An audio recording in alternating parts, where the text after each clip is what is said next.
Well, that was interesting, wasn't it? We went on a little journey there. We went on a journey, and there was confusion at the start, and there was a little bit of intrigue there. And then we moved to some perseverance, didn't we? We had some leads in the room who took the responsibility to set the pace and the timing. And at a point there, we were all working to the same pace and the same timing, and then someone took it further. And they changed it slightly, and then everybody followed. Well, we'll pick that bit up later on. That's not really in the change curve, is it? But we'll pick that up. And what that does is it explains quite well what we've been doing over the last, really, 5 months, 12 months in the planning, as we've implemented Canvas into 25 schools in the UK and 143 schools globally. We started with the obvious confusion at the beginning there, and we moved to increasing collaboration and perseverance, and then through to a large number of staff being very self-directed, needing to be very self-directed in the way that they planned and kept a time and pace and rhythm with our vision for learning. So it gives us great pleasure to stand up in front of you today to talk about the journey that we've been on in breaking with the norms of our own organisation, because it had some norms that we had to break, and transforming the culture and the vision of our learning. So I'm Matt Phillips. I'm a regional principal responsible for our digital strategy, and I'm joined by Kerwick, who's our Director of Digital Learning, and Andy Murden, who's our e-learning consultant. Yeah. There they are, they're up there, and they're there as well. They're on the screen and they're there. Focus schools are part of a much larger organisation. We're part of one school global, and that one school is really important. We've got 25 schools in the UK, but between here and New Zealand, we've got 143 different schools. One school is important because 3 years ago, all of those schools operated as different individual schools with their own trusts. And over the last 3 years, we've moved to one globally aligned vision for learning. And okay, that vision is a very aspirational vision, but we're going to drill down into that and see how that drove what we were doing with Canvas. Because we were very, very late adopters of technology. 5 years ago, and we are all through schools, we've got primary right the way through to sixth form. So 5 years ago, we only really used computers for ICT, for teaching Word and Excel and PowerPoint.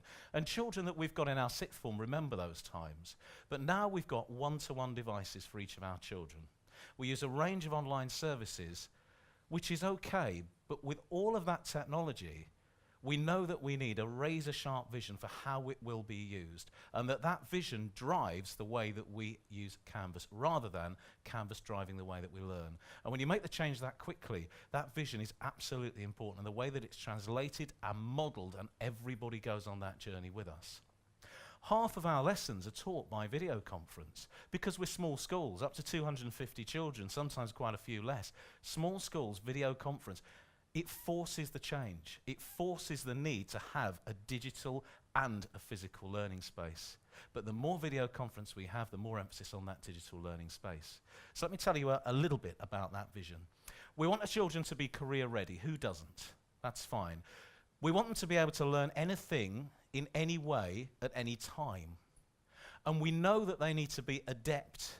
Our children need to be adept and very agile at learning in those digital spaces. And we've heard that time and time again this morning. Top 10 skills there for 2020. All of those skills really important, which again is fine, but we don't just want the children to know which buttons to press on the technology. We want them to be able to see and lead through the challenges that will present. To be able to find new solutions to problems, and those problems we don't even know exist yet, and they exist in marketplaces that haven't been created yet. So that agility is very important, and our vision therefore is self-direction, knowing what to do when you don't know what to do.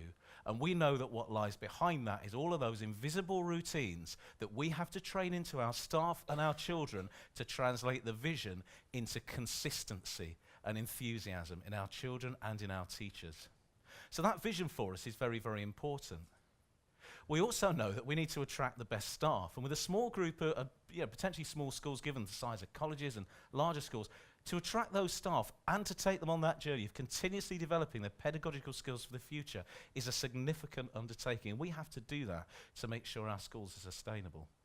So we've put Canvas into place over the last 5 months with vision and passion, but with the use case in terms of learning at the very centre of that. Thank you. So that's where we were trying to go. Let me try and help you to see the journey that we've been on to try and get there it has only been the last 5 months. So to facilitate the outcomes and vision that Matt's just told you about, we've completely redesigned our curriculum as well. We still cover the national curriculum, A-levels and GCSEs, but our subject skills and knowledge are taught through something we call a one school or a focus assignment. And an assignment for us is the whole bundle of learning. It's the outcomes, it's the resources, it's the collaboration, it's the peer assessment, it's everything. And yes, that includes the assessment, and sometimes that's a Canvas assignment. So just to clarify that language thing there, for us an assignment is everything, it's the whole project or topic, rather than just the Canvas assignment. Our assignments are subject-based. We felt that was important to make sure that we got the depth and rigour that we wanted for our students rather than cross-curricular. So while we look for links, we don't use sort of project-based learning. So there's an example perhaps of an assignment on Canvas for us. The assignment's supported by 50% teacher-led learning, a lesson, and 50% student-led learning in the study time. And we're absolutely clear that the study is student-led. It's not a list of tasks that the teacher sets, go away and do that. It's very much has to be student-led. And we're taking our teachers on a journey. We're not there yet, but we're going on that journey. We've discovered that each subject has unique needs, so some of our assignments are half a term long, some of them are just a couple of lessons. It really varies from subject to subject. And we need them to be non-linear, so we've got lots of links back to home pages throughout the assignment. It's not a click the next button type of assignment. And through using this sort of structure, globally and nationally, we're teaching the same way. Every country delivering their own country syllabus, but through the same structure of learning.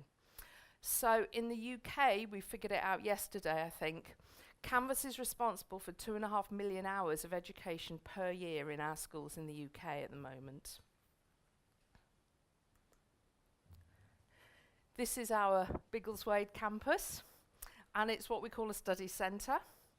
And all our schools have one of these. It's not just the curriculum we've redesigned, it's the school environment as well. And every school's got a study centre that can accommodate at least a third of the students at any one time. Now, the study, student-centred learning, can take place anywhere, but it's here that Canvas really comes alive because all the students in here are working on laptops, either in a collaborative, semi-collaborative or private quiet area, and on their laptops, they're using Canvas to support their learning, to guide their learning, for them to plan their next steps and for them to plan their learning and show their learning as well. The teachers, and I think there's one there, I think that's a teacher, looks like she's working really hard, is a facilitator rather than a teacher as such. So she facilitates learning, she in that case, questions. It's a whole new set of skills for our teachers. But it frees up the subject teachers to spend more time with the students that need it the most. So quite often with the SEND students or stretching the gifted and talented. And it gives teachers that time. It also allows us to free up more time for our teachers' CPD. So through this model of working, we've figured that every teacher in our schools this year is getting at least 15 days of continual professional development. And that's facilitated by this model in part. So the journey itself and how we've made the change. There have been some key people and key groups of people in the journey. And we knew that we had to win hearts and minds. And as I think was mentioned in the last session, if you were in here, we knew we had to get this from the teachers. We had to win their hearts and minds, and we had to make them key people who wanted the change. So every school selected a digital mastery coach. And that person had to have leadership potential, be confident in technology, capable, and understand our curriculum model and where we were going pedagogically as well. And we brought the digital mastery coaches to our teacher academy in Warwick, and we fed them. That's always a good move. It was a really good investment. It was a residential. They stayed over. They made themselves a community, rather like last night we were talking. It was really powerful. And when we were at Warwick the first day, we talked about Canvas and how it would meet the vision, and we looked at Canvas itself and how it worked, and we gave them little workshops. But the second day was key. It was about change management. And it was much more strategic. These were just teachers that we'd called something else. And we took them on a journey of change management. We based the day on a book called Who Moved My Cheese by Dr. Spencer Johnson, and we repurposed it to Who Moved My Moodle, because they were scared. They were using Moodle at the time, some of them a bit. So they did things like stakeholder audits and SWOT analysis, and they made a change plan to take back to the head teachers, because we also felt that the head teachers had to be the ones in control. It's in the wrong order, don't worry, we'll get there. Had to be in control of their own schools and lead the change as well. Focus Learning Trust has an organisational structure a bit like a MAT, a multi-academy trust. So we have a national support office, and that's really where Andy works from, and I work as well. And Matt, you work out of there occasionally. He's there quite often, but he works occasionally. That's really bad. Sorry. That wasn't in the script. Nobody told me. So we facilitate the change as well. We work with Matt strategically. We work on the ground operationally. We man the help desk. We plan, we develop Canvas. We organise teacher training and so on. We have, as I mentioned, a teacher academy in Warwick. It's a beautiful building with first-rate teacher training facilities. But the key to the teacher academy is that every course that we run at the teacher academy has a Canvas course attached to it. So the teachers become the learners on Canvas. And before we asked the teachers to launch Canvas, they'd all been through the teacher academy and they'd all used Canvas. They'd all been learners on a Canvas course like this one. And so they'd had that student experience. As somebody said earlier, they'd walked in the students' shoes. They hadn't really realised that they were doing it. And it also made sure all the logins worked, which was really important as well. And we have the regional principals and head teachers, and they lead the change from the top. And one of the things that we perhaps would do slightly differently if we were to do it again would be to engage them a little bit more in reflecting on the philosophy of online learning and online learning spaces, because we've still got a journey of work to do with them there about what online learning looks like, how to quality assure it, and how to make it a really visible and genuine part of the learning spaces in their schools. They are still tending to see it a little bit as invisible, but that's a journey we're on at the moment.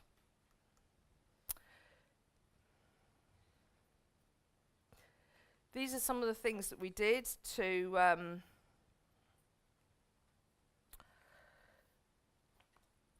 embed Canvas. A couple of them are slightly more important than others, I guess, were more useful to us than others. One of the things was that we gave them very, very clear timelines and very strict timelines. There was no woolliness in the timelines. We were very clear when they had to be at certain stages, and the head teachers support that and work with that as well. And the other thing we've done is a lot of sharing of good practice and waggles, or what a good one looks like. So, for example, last night I was in a meeting with the national curriculum leads who are key to the change that's happening in our schools. We had an online meeting, a VC meeting, and a part of that was taken up with one of the national curriculum leads sharing with us and with everybody else what she's been doing on Canvas, so that that brings everybody along together. The pictures on the left there show the Teacher Academy in its physical element and its online element as well. And as I say, that's been absolutely key, because in neither of those two courses was it about Canvas, but both of them were about Canvas. They used Canvas. So that the bottom one there is Andy doing some training. I can't remember what the training course was. It was a VC day. Yeah. So what have we actually got on Canvas? So currently on Canvas we have libraries, subject libraries. All the students can access them, all the staff can access them. The idea of the library is that where we've got core resources, we've got one copy of it, so that the teachers don't all have to replicate it. They just link through to the libraries. And that way, when changes are made to core resources, change happens once, leaves the teachers more time to personalise their courses. We've got curriculum libraries, and they're managed by the National Curriculum Leads. And again, it's a place for sharing of resources, sharing of ideas, discussions, building communities of subject specialists. Because in a small school, if you're the only geography teacher, it's quite lonely. So this is a way of building our communities. We also have support courses, and this one isn't as pretty as the one you saw in the main arena earlier, but it's pretty much the same idea. It shows our teachers how to use all the main online subscription services and the software that we use in the schools. And that's been very helpful as well. And we also have courses on things like how to use the video conferencing system and quite specific courses like that. Some of the spaces are extracurricular. This is a sports day that was organised between some campuses, and the students particularly used it. The students organised this sports day, more or less, and they used Canvas as a place to bring the schools together. So they got involved there. We're using Commons quite widely. This isn't something that we actually drove. This is something the teachers decided they wanted to do. So they're sharing on Commons at the moment. And we've just started to use the blueprint courses. I don't know if any of you have been using the blueprints, but we're using those for central courses that we want every teacher or every student to take part in. It worked incredibly well for us, and we're looking at how we can use those further. This is the front page of the template. It should be a video that plays you through and shows you through the templates. We built templates so that every teacher was working to the same structure of learning, and we were using that to, in a sense, drive the pedagogy that Matt was talking about earlier. This is the front page of a template. It makes sure that there's consistency, and so our students move between schools quite a lot, and wherever they go, it's the same type of course structure. And also because we've video conference between schools, it's the same course structure wherever we go. Each teacher can personalise it. I'd be horrified if they all left that big blue bar across the top. So they're going to put a picture there of their geography or their history or whatever. And they personalise the pages within it, but they keep to the template structure. And the template's iterative, but something else we've learnt is that we don't update the template on Commons, because the teachers were getting very confused when it disrupted their courses when we pushed an update on a template. So we don't do that anymore. We put a new one on. And the next one is also a video that's probably not going to work. There we go, it's working now. No, there you go. You got. Okay. This is the template that clicks through. You've got links back to the home page. This is one teacher's interpretation of a video of the template. And you can see that it looks completely different from the template, but they've actually used the same structure. And if you went behind that, you'd see the same icons, the same course structure, the same thing going on. But she's managed to individualise it. This course is quite interesting in a sense that it's an A-level law course. And by using the 50-50 approach, we teach A-level law in 3 lessons a week and supported by Canvas. So we flip the learning completely.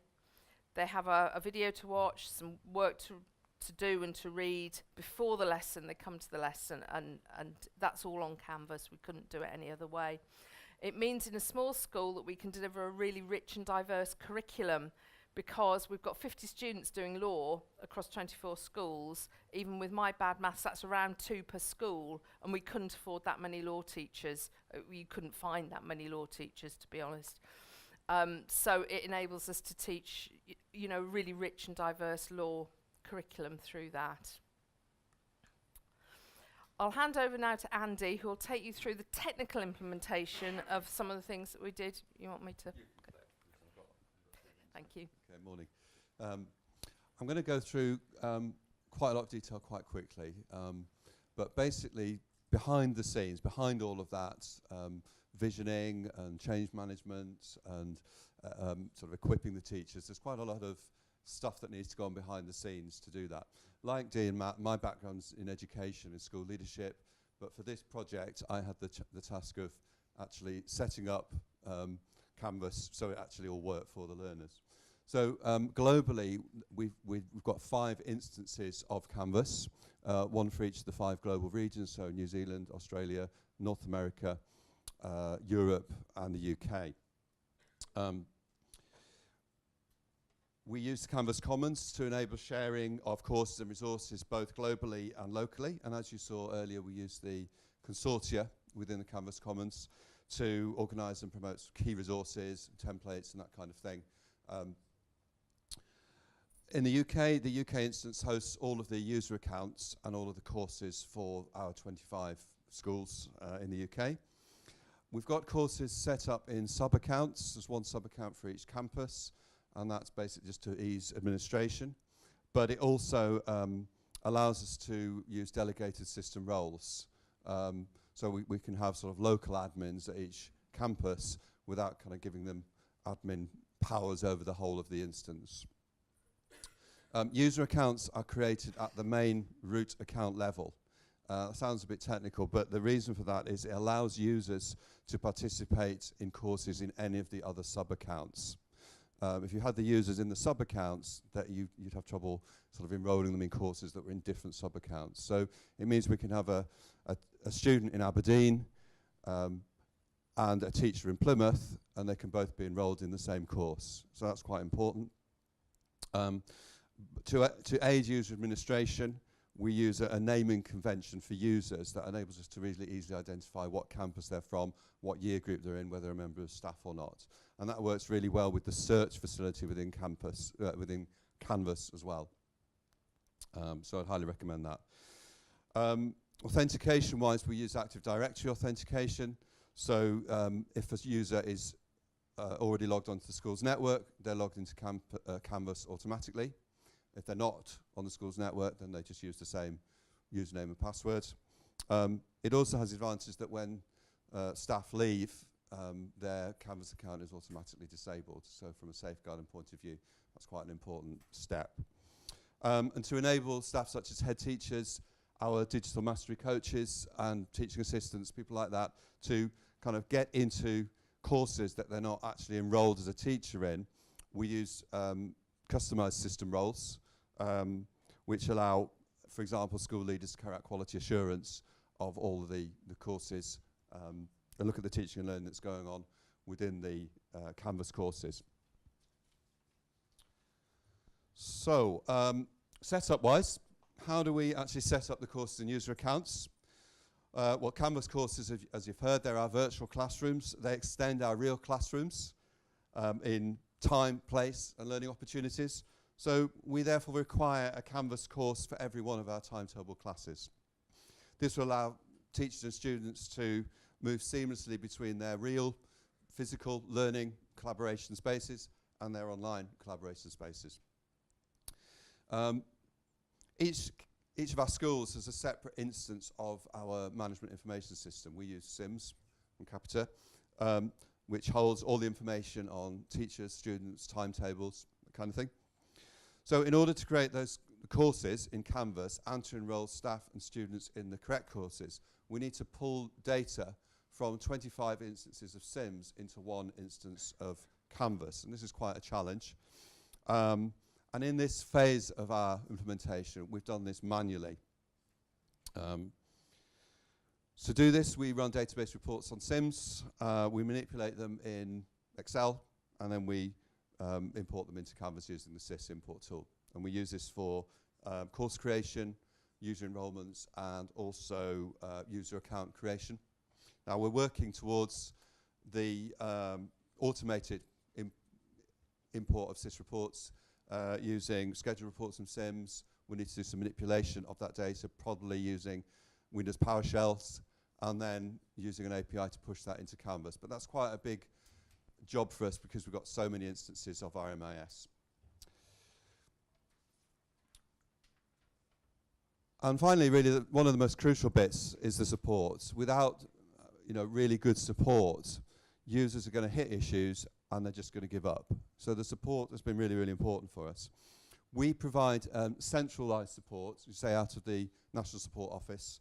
We've got a small team, and it's basically equivalent to one full-time person manning the help desk. We use a help desk system shared with the ICT help desk, so it provides a single point of entry for users to log their issues, whether they're IT issues or Canvas issues or support requests. They all go through the help desk. This enables us to manage, track, monitor issues, and also to communicate with our users in a very structured way. And I'd highly recommend that you just use a single help desk system. So get your Canvas help desk onto the IT help desk. One school has purchased a premium support package from Instructure, so this means we get 24-hour, 7-day-a-week telephone and live chat support. Currently, we only allow this access this for our teachers. The students don't access this. But the telephone support especially is very, very valuable. It's a free phone number. They answer within 1 minute, 24 hours a day, and both the teachers and people like myself, the admins, find this really, really useful, particularly if we're working in the evenings or weekends, or we just get stuck at any time. It's very, very useful. Internally, we provide support interventions either by telephone or by using our Zoom video conferencing system, which is the same system teachers use for teaching and learning. So it enables us to share screens and that kind of thing. And at campus level, our digital mastery coaches are able to provide support for students and also additional support to staff. And lots of them provide drop-in sessions, which have been very, very successful, as we heard before, rather than having just one big training session, to have lots of little sessions, or to follow up your training with drop-in sessions has been very, very successful. And we're also observing an increasing amount of peer support as staff become more confident. And finally, to sort of augment and enhance remote support, we do employ sort of campus visits and training where we recognise campuses need, schools need additional help and intervention. Over to you, Matt. So, we've gone from that big aspirational thing of all of our children being self-directed, knowing what to do when they don't know what to do. Our staff being self-directed. They have to know what to do when they don't know what to do. We're not a big, we haven't got big schools. We haven't got lots of people who can go out in the same building and help them. It relies on long journeys and overnight stays for campus visits. So they've got to be self-directed. It forces the change. Having video conference lessons forces the need for digital spaces to be used, and it is one heck of an efficiency as well. If you think about coastal schools in the UK, schools that are struggling to get staff for sixth form, there are huge uses here, and what we're doing is modelling those uses, and we're finding them to be very, very successful. However, we've got some next steps, and what we're finding, because I go out and I have a look and I watch the lessons, and what we're finding is the use case needs to constantly be gone back to with teachers. How are you using it? A teacher's putting lists on Canvas of things that the children need to do in their study time, because that's not good learning. That will turn out young people who are very good workers. We want young people who can see and lead through challenges of the future. So we're keeping at the minute going back, and we're saying, what's the pedagogy here? How are we making sure the children are able to spend that time analysing and evaluating and discussing and collaborating? And therefore, it is what's on Canvas, but it's also about the skills the children use. How are they planning the time that they're going to use? So that they do use the technology, but they match that with the pedagogy as well. And if I were to say one thing, and the position we're in at the minute is not one of saying, right, we've done this, what's next? We're saying, okay, it's in. The staff are thereabouts confident, they're secure in what they're doing. Now let's really concentrate on how we're using this to break through the ceiling of what we're doing at the moment, particularly around the use case, taking the teachers back to that and talking to them about how they're coaching the children while they're on it, what kind of questions they're asking them, what kind of material are you putting onto Canvas. Because if it's a file and a list of things to do, then it's not good enough. So that's about where we are at the moment. You know, if you like, it's the TPAT model, isn't it? That's about where we are at the moment. Hopefully we've taken you through some of the nuts and bolts, the way that we structure our teaching and learning in assignment, lesson, study, and the way that we facilitate that in digital and physical spaces. We're very happy to take questions. Sorry, what's the ratio of facilitators to students in the learning centres that you've set up so far? It varies. So in a school that's 250 children, we could have something around 1 to 20 in the learning centre. We'd like it to be around 1 to 20. We tend to look at between 1 to 10, 1 to 15 in our smaller campuses. We were in a position where we had classes of 4 on A-level and classes of 8 on GCSE, and we've moved that ratio to between 1 to 10 and 1 to 20. Yeah, that's in the learning centres, yeah. And the people who create the content at the regional level, sorry, at the national level, what's your ratio there? Yeah, well, the way we've structured that, we've got national curriculum leads, because in our schools we've got one science teacher, maybe one history teacher, one geography teacher. So we've got national curriculum leads who create the curriculum outcomes, who create the overall curriculum plans, but they delegate that planning out to the people in the schools. So they've got one giant faculty. It's a national faculty, and what we want is for that plan to be delegated out so that the same standard, the same level is produced by all, but the load is distributed. So you're not creating centrally, but you're managing centrally. That's right, we're managing, and that's the thing is the system is self-directed. There is nothing about it that's localised to the schools, because that's not sustainable. Your science teacher leaves. Who teaches science? Who does that planning? We want to be able to connect them onto video conference, really. That's what we want to be able to do, because we've got small schools. And the planning is done in exactly the same way. If someone needs a plan can be taken from central. It's produced nationally. In terms of staff inset, how do you deal with reluctant staff or people just feel they don't have enough time for training? It's a massive thing. Someone said to me, I want to go on a course where I get told what to do and I go back and do it. Fine, okay, you'll do it for, the next day, and everyone's doing the same. Our courses are different. We've got a big teacher academy in Warwick, and it's a great space. It's got lots of breakout spaces within the same room. And the idea is that our staff learn by inquiry. So they set themselves an inquiry question. And then they come together in professional learning groups with other staff, not only in their own campus, but nationally, who are looking at similar questions. So a question might be, how can I improve language for learning in primary so that children can better describe the progress they're making? Okay? So those people then get together on the canvas in the digital space, using discussion forums, uploading verbal and uploading documents, maybe working on a document together. And they follow through that inquiry. So it's action research, if you like. They follow through that inquiry and they present it in their school. They can come back and present it nationally as well. And through that time, they get coaching on Zoom webinars with our Teacher Academy Director and Associate Principal for our Teacher Academy. So they get that input to help them to agitate what they're doing and to keep them to time, to keep them to pace, but they work in national digital spaces. Yeah. So all inquiry-led, though. It's not go look at the literacy, how's that work, then come back. What we do, if we are doing something around, say, literacy or numeracy or a specific skill, we'll get all the teachers together on a Zoom conference, and we'll do that 15, 20 minutes, and then they'll go away and they'll do it. That's all it takes. What about just basic IT skills, just getting them onto using Canvas? Yeah. Dee, you want to take that one, Dee? Yeah. We do Canvas training, yes. Yeah. I have to admit we do. We did one last Friday, but the way we did it was rather than have reluctant people come, we they'd all been asked a questionnaire about what they thought their skills on Canvas and IT were, and we selected the ones that had scored very low on it. We sent that list to the head teachers to have that conversation with the staff. Did they feel they needed to come to Warwick for the training? So we ended up with a class of a group of just under 20, but they all wanted to be there because they'd all self-identified, and then that was worked with their head teacher to see where the capacity was for them to come, and we will get round them all. We have a very open door policy. They all email and they ring. They should use the help desk, but actually they very often just email us and ring us and talk to us as well. And the digital mastery coach in the school takes a lot of the heavy lifting of the training, because they'll usually be doing lunchtime sessions or after school sessions, so they support in that way. See, I have a problem with time, both lunchtime and after school, and also the staff we just don't want to go to these sessions in the first place. I mean, Do you know what? The key there, and it's a key one, is you've got to have that vision for learning there to force the change. And I don't say force in an unpleasant way. That vision's got to be there. The pedagogy has got to be there so that people can see why they're doing it. And we found the same. But we set something called a Canvas challenge. It's a 10-step challenge that people had to do. And the thing that they like the least is sitting in front of a screen and being told how to do it. They fly at different paces, but the coach is there in the campus, what we call a school, in the school, to help them when they get stuck. But not to show them and sit at, learning at Nellie's elbow, to help them when they get stuck. But the expectation came in the timeline and the buy-in from the head teacher, say, we're doing this, and we're doing this for this reason, and this is what it will achieve for our children. But without that, yeah, I agree. It's how we put Moodle in. Yeah. It's fair, isn't it, dear? Yeah.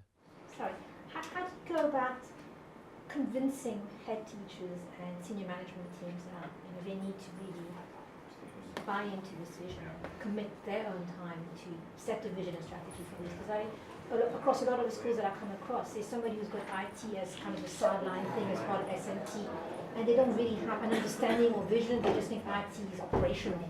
Yeah. How do you that change the hearts and minds of leadership? That's a journey we're on. Yeah. Not all of them are on that journey. We got them together, and I think we didn't do enough of that because they're quite busy people. Actually, we had to circle back round and tidy that up with an extra couple of boot camp days for the head teachers, because what happened is a lot of the staff rolled ahead of them, and all of a sudden the staff are doing things they don't understand what's going on in the learning in their school, and then they put their hands up and they put the flag up and they said, we need a boot camp. So some of them, not all, we had some who really ran ahead, but you're right. Some of that was that they actually jumped on when the barrel was already rolling halfway down the hill there, and that was fine because we were able to catch them up. And some of them didn't go on that journey. That's the other thing. Some of them didn't, because the vision is there for the learning as well, which is slightly different. So not all of them followed us, and they may have gone and led elsewhere, and we brought some people in who wanted to follow that vision. That's sort of leadership, isn't it? But for the rest of them who did, I think if I was to reflect on one other way, I would have spent much more time giving them hands-on experience earlier on. That's what we would have done if we were to learn again, definitely.